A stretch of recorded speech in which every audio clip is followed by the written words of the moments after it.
Everyone, welcome back. ഈ ഒരു അമ്പലം കണ്ടാൽ തന്നെ ഒട്ടുമിക്ക മലയാളികൾക്കും ഇത് എവിടെയാണെന്ന് മനസ്സിലായി കാണും. അതെ, ആറന്മുള പാർത്ഥസാരഥി ക്ഷേത്രത്തിലാണ് ഞാനിപ്പോൾ ഉള്ളത്. ഇന്ത്യയിലെ ഏറ്റവും വലിയ സദ്യ കഴിക്കാനാണ് ഞാൻ ഇന്ന് എത്തിയിരിക്കുന്നത്. വഞ്ചിപ്പാട്ടുകളുടെ ഇടയിൽ ആവേശത്തോടെ കൈത്താളം കൊട്ടി ഭക്തിസാന്ദ്രമായ ഈ ക്ഷേത്രത്തിൻ്റെ ഉള്ളിൽ 64 കൂട്ടം വിഭവങ്ങൾ കൂട്ടി സുഭിക്ഷമായൊരു സദ്യ. അതാണ് ആറന്മുള വള്ളസദ്യ. ആറന്മുള വള്ളസദ്യ എന്ന് പറയുന്നത് കൃഷ്ണനെ കാണാൻ കുചേലൻ അവലും കൊണ്ടുപോയ ഒരു വിശ്വാസമായിട്ട് ബന്ധപ്പെട്ടിട്ടാണ്. 28 കരകളിലായി ഏകദേശം 52 പള്ളിയോടങ്ങളാണുള്ളത്. ഇന്ന് 10 വഴിപാടുകാർ മാത്രമാണുള്ളത്. ചില ദിവസം 15ഉം 20ഉം വരെ ആകാറുണ്ട്. നമ്മളിന്ന് ഇടയാറന്മുളക്കരക്കാരുടെ വള്ളസദ്യ കഴിക്കാനാണ് വന്നിരിക്കുന്നത്.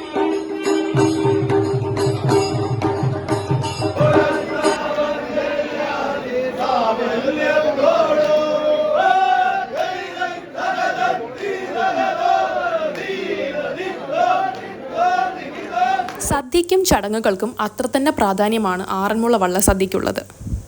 സത്രക്കടവിൽ വന്ന് വഴിപാടുകാരൻ വള്ളക്കാർക്ക് ദക്ഷിണ കൊടുക്കുന്നതോടെ ചടങ്ങുകൾ ആരംഭിക്കും. ആവേശത്തോടെ വഞ്ചിപ്പാട്ടും പാടി ക്ഷേത്രത്തിൻ്റെ വടക്കേ കടവിലെത്തുമ്പോഴേക്കും വഴിപാടുകാരനും കുടുംബവും അഷ്ടമംഗല്യം സഹിതം വള്ളക്കാരെ സ്വീകരിക്കാൻ നിൽക്കുന്നുണ്ടാവും.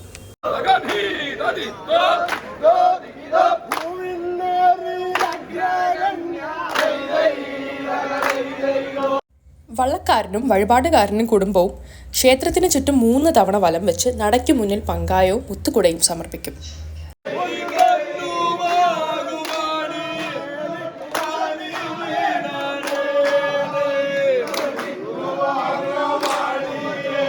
ഇനി പ്രധാന കാര്യത്തിലേക്ക് കടക്കാം. ആദ്യ പന്തി വള്ളക്കാർക്കുള്ളതാണ്.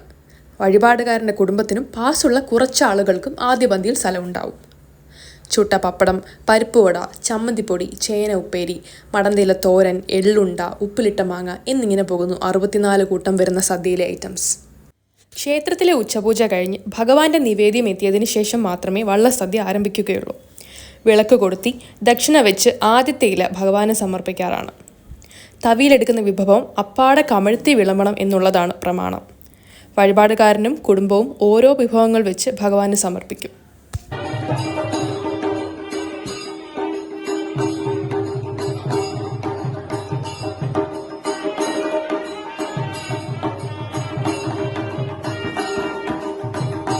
അടുത്തൊരു പ്രത്യേകത എന്തെന്നാൽ കരിശ്ലോകങ്ങൾ ചൊല്ലി വള്ളക്കാർ ചോദിക്കുന്നത് എന്തും കൊടുക്കണമെന്നും അവരെ സംപ്രീതരാക്കി വേണം മടക്കി അയക്കാൻ എന്ന ആചാരവും ഇവിടെയുണ്ട്.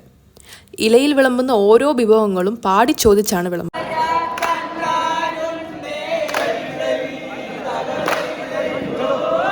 വിഭവങ്ങളുടെ പ്രത്യേകതയിലേക്ക് വരുമ്പോൾ തിരുവാറന്മുളയപ്പൻ്റെ പ്രിയഭോജ്യമായ വഴുതനങ്ങ മെഴുക്കുപുരട്ടി, ഹനുമാൻ സ്വാമിയുടെ ഇഷ്ടഭോജനമായ വടമാല, കൊട്ടാരക്കര ഗണപതിയുടെ ഇഷ്ടനേദ്യമായ ഉണ്ണിയപ്പം, അമ്പലപ്പുഴ പാൽപ്പായസം ഉൾപ്പെടെ 4 കൂട്ടം പായസം, ശർക്കര, നീലക്കരിമ്പ് ഇവയ്ക്കൊക്കെ ഇല്ലെങ്കിൽ പ്രത്യേക സ്ഥാനമാണ്.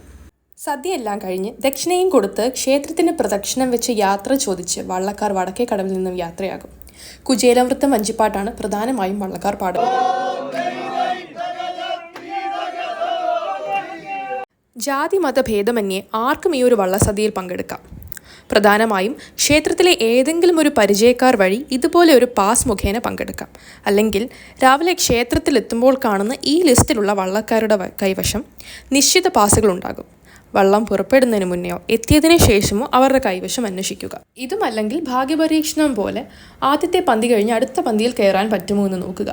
ചിലപ്പോഴൊക്കെ രണ്ടാമത്തെ പന്തിയിൽ ആളുകൾ കുറവായിരിക്കും. ഇതൊന്നും നടന്നില്ല എന്നുണ്ടെങ്കിൽ പള്ളിയോട സേവാ സംഘത്തിൻ്റെ നമ്പർ ഗൂഗിളിൽ നിന്നും എടുത്ത് പണം അടച്ച് പാസ് കൈപ്പറ്റാവുന്നതാണ്. ഇക്കൊല്ലത്തെ ആറന്മുള വള്ളസദ്യ ജൂലൈ 21 മുതൽ ഒക്ടോബർ 2 വരെയാണ് ഉണ്ടാവുക. ജീവിതത്തിൽ ഒരിക്കലെങ്കിലും പറ്റുമെങ്കിൽ ഏറെ പ്രത്യേകതയുള്ള ഈ ഒരു സദ്യ നിങ്ങൾ കഴിച്ചിരിക്കണം.